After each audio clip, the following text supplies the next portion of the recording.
বিশ্বকাপের মূল পর্ব শুরু হবার আগে ব্রাজিলের হাতে আছে মাত্র একটা ম্যাচ। মিশরের বিপক্ষে এই ম্যাচটা ব্রাজিলের জন্য কতটা গুরুত্বপূর্ণ সেটা বুঝতে হলে তিনটা পর্বের আমি যে ভিডিওগুলো করব এটা একটু ভালো করে বোঝার চেষ্টা করবেন। আজকের এই পর্বটা হবে গোলকিপিং এবং ডিফেন্সিভ লাইন নিয়ে। প্রথমে যে গোলকিপিং পজিশনটা নিয়ে কথা বলা দরকার, এই জায়গাটা বোধহয় খুব বেশি বিতর্কের সুযোগ নাই এবং অ্যালিসন বেকার যতক্ষণ ফিট আছেন ততক্ষণ পর্যন্ত ব্রাজিলের গোলকিপিংয়ের দায়িত্বটা তিনিই পালন করবেন। এই জায়গায় অন্য কেউ বোধহয় সুযোগ পাবেন বলে আমি ব্যক্তিগতভাবে মনে করি না, যে কারণে গোলকিপিং যে জায়গাটা এটা একেবারে ফিক্সড একটা জায়গা। পানামার বিপক্ষে ব্রাজিলের ডিফেন্স লাইন থেকে নিয়ে শুরু করে মিডফিল্ড, ফরওয়ার্ড লাইন প্রত্যেকটা জায়গায় আপনি যেভাবে দেখেছেন এই জায়গায় বেশ একটা পরিবর্তন যদি আপনি প্রত্যাশা করে থাকেন তাহলেও যেমন ভুল হবে, আবার কিছু পরিবর্তন যদি না হয় তাহলে আপনি ব্যক্তিগতভাবে দুঃখ পেতে পারেন বা আমিও কষ্ট পেতে পারি।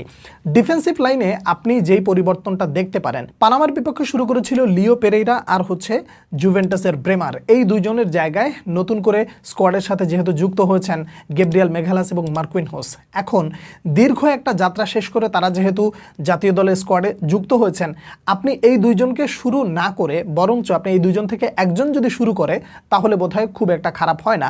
যেমন ধরুন তারা যে পরিমাণ ম্যাচ লোড নিয়ে এসেছে, অর্থাৎ ফাইনাল ম্যাচ খেলে এসেছে, এখন এই দুইজনের উপরে প্রেশারটা চাপিয়ে দিয়ে না দিয়ে তার চেয়ে বরং যে কোনো একজনকে প্রথম হাফ খেলানো উচিত, পরের হাফ আরেকজনকে খেলানো উচিত। এখন সেই জায়গায় এই পরীক্ষাটা আসলে কেন কার্লো আনচেলত্তি করতে পারেন সেটা একটু ক্লিয়ারলি খুলে বলি। দেখুন, ব্রাজিলের বিশ্বকাপ যাত্রায় আপনি এই যে দুজন ডিফেন্ডার গ্যাব্রিয়েল মেঘালাস আর মার্কুইনহোস, এই দুজনকে আপনি শুরু থেকে নিয়ে শেষ পর্যন্ত দেখবেন, যেমনটা দেখবেন এলিসনের ক্ষেত্রে।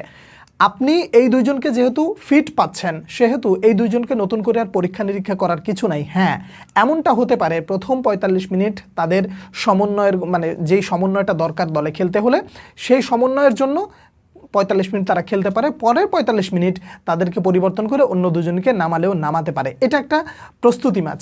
এখন কথা হলো এই দুইজনকে ৯০ মিনিট না খেলিয়ে আমি ব্যক্তিগতভাবে চাইব একজন ৪৫ মিনিট খেলুক আর একজন অন্য ৪৫ মিনিট খেলুক, প্রথম হাফে একজন, সেকেন্ড হাফে একজন। এরকমটা যদি দেখি তাহলে মনে হয় না খুব একটা খারাপ হবে, কিন্তু কার্লো আনচেলত্তি যদি দুজনকে একসাথে শুরু করান সেটাও ভুল সিদ্ধান্ত হবে না। তবে আমি ব্যক্তিগতভাবে চাইব পুরো ৯০ মিনিট যেন এই দুজন না খেলে যে কোনো একজন একটু কমায় বাড়ায় এভাবে যেন খেলতে পারে। এবার আসেন ফুলব্যাক পজিশন নিয়ে। ফুলব্যাক পজিশনে আমি একেবারে যত ভালো খেলুক না কেন ওয়েসলির পক্ষে আমি কোনোদিনও যাব না ব্যক্তিগতভাবে। আপনি আমার গালি দেন, রাগ করেন, যা মনে চায় বলেন, আমি মনে কিছু করব না, কিন্তু এটা আমি যতক্ষণ বেঁচে আছি, যতক্ষণ সুস্থ আছি ততক্ষণ পর্যন্ত বলে যাব যে বড় টুর্নামেন্টে ওয়েসলির মতন এইরকম অফেন্সিভ ফুটবলার যতই ভালো পারফরমেন্স আপনাকে দিক না কেন, দিন শেষে এটা একটা থ্রেট। তো এই ধরনের থ্রেটিং জোন যখন ক্রিয়েট হয় তখন সেটা দলের জন্য বিপজ্জনক হয়ে যায়। সেকেন্ড হাফে আপনি যে ইবানেসকে দেখেছেন, সেই ইবানেসকে আমি ব্যক্তিগতভাবে এজন্যই পছন্দ করি, সে যেমন ম্যান মার্কিং বোঝে, যেমন দায়িত্বটা পালন করতে পারে, তেমনি রাইট ব্যাক পজিশনটা নিজের কাঁধে দায়িত্ব নিয়ে যেভাবে দলকে সার্ভিস দেয় এটা আসলে সত্যিকার অর্থে প্রশংসার যোগ্য। সেক্ষেত্রে মিশরের বিপক্ষে আমি ওয়েসলিকে নয় বরং আমি ব্যক্তিগতভাবে প্রেফার করব ইবানেস যদি খেলে তাহলে সেটা আসলেই ভালো কিছু হতে পারে। তার কারণ অফেন্সিভ ফুটবল আপনাকে হয়তোবা সাময়িক সময়ের জন্য আনন্দ দিতে পারে, কিন্তু ডিফেন্সিভ ফুটবল আপনাকে টুর্নামেন্টে বাঁচিয়ে রাখবে। কেননা অফেন্সিভ যারা রয়েছেন ফরওয়ার্ড লাইন থেকে তারা গোল কিন্তু বের করে এনে দিতে পারে, সেই সুযোগটা কিন্তু রয়েছে। তাহলে বোঝা গেল একটা জিনিস পরিষ্কারভাবে বোঝা যায়, অফেন্সিভ মাইন্ডসেট যদি কার্লো আনচেলত্তি সেট করে থাকেন তাহলে ওয়েসলি এই পজিশনে খেলবেন, আর যদি ডিফেন্সিভ মেন্টালিটি বা একটা দায়িত্বশীল ব্যক্তির প্রয়োজন হয় তাহলে সেখানে ইবানেস খেলতে পারেন।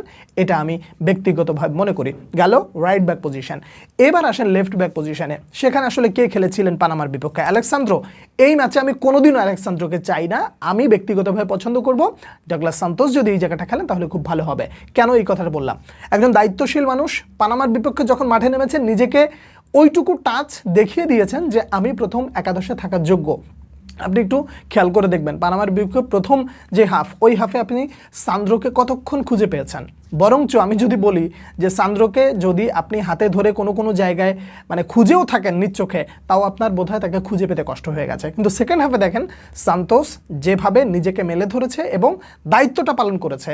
একই সাথে যখন ভিনিসিয়াস জুনিয়র, রাফিনহারা উপরের দিকে উঠে যাচ্ছিল তখন সে নিজের জায়গাটা সিকিউর করে সামনের দিকে এগিয়ে গিয়ে ফরওয়ার্ডদেরকেও সহযোগিতা করেছে। এই জায়গাটা আমি ব্যক্তিগতভাবে পছন্দ করব লেফট ব্যাকে ডগলাস সান্তোস, রাইট ব্যাকে ইবানেজ, আর একেবারে সিবিতে যে দুজন থাকবে সেই দুইজন, গ্যাব্রিয়েল মেঘালাস থেকে একজন, তার সাথে যুক্ত হতে পারে ব্রেমার, অথবা কি বলে মার্কুইনহোসের সাথে ব্রেমার যুক্ত হতে পারে, অথবা এটাও হতে পারে যে ডিফেন্সে প্রথম যে 45 মিনিট, এই 45 মিনিট যেই প্রথম যেই দুজন ডিফেন্ডার, একজন হচ্ছে গ্যাব্রিয়েল মেঘালাস আর একজন হচ্ছেন মার্কুইনহোস, এই দুইজনকে দিয়ে শুরু করা, তারপরে সেকেন্ড হাফে অন্য কাউকে দিয়ে মোটামুটি এই জায়গাটা শেষ যেই চেষ্টাটা এটা করে নিতে পারে। এই পর্বটা এখানেই শেষ করছি।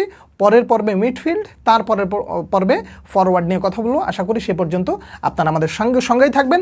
এছাড়া আপনার যদি কোনো মতামত থাকে অবশ্যই লিখবেন। পরবর্তী ভিডিওতে আবার দেখা হচ্ছে। সে পর্যন্ত অনেক অনেক ভালো থাকবেন। আল্লাহ হাফেজ।